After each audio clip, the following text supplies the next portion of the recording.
Check a Pro Joe here on the Check a Pro radio show. So it's time to replace your air conditioning unit. And the question is how long does it take to do it? 2 hours or 2 days or somewhere in between? Brandon Day is joining me from Daycool Heating and Air to answer that question. Hey, Brandon. Nay. All right. The easiest answer to that question is for normal, what we call a change out in the industry, half a day, depending on what's being done. It could take, if it's just a little outside unit, 2-3 hours. If it's whole system inside out, 4 to 6 hours. In an attic takes longer. You're slower coming through the home. If you're doing duct and such, that usually takes a day or two. Because you got a demo and working in an existing home, it's hard to keep everybody's valuables, and you work slower because you're trying not to damage anything throughout the home. So it doesn't take that long. I mean, we do 2 or 3 change outs a day. Yeah. If everything is relatively common and normal, it shouldn't take that long.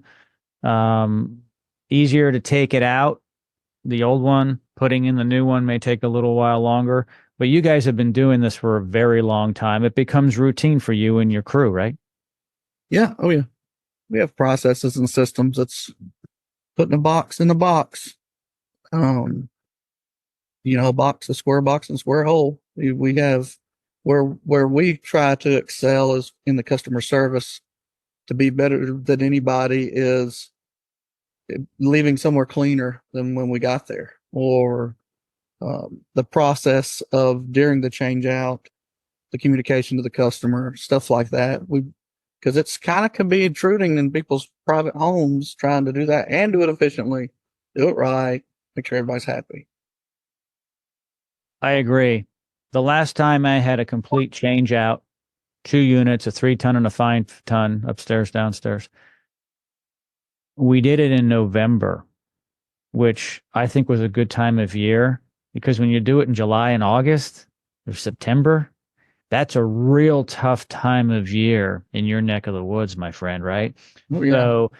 So I would recommend to people to do it in what I call the off season, like the winter, because you can pretty much get by without heating and air conditioning longer than you can do without having air conditioning in the summertime. What are your thoughts on that? Well, being in the air conditioning business, I don't want you to wait. Secondly, but no, it does. That is good for us, but it never works out that way.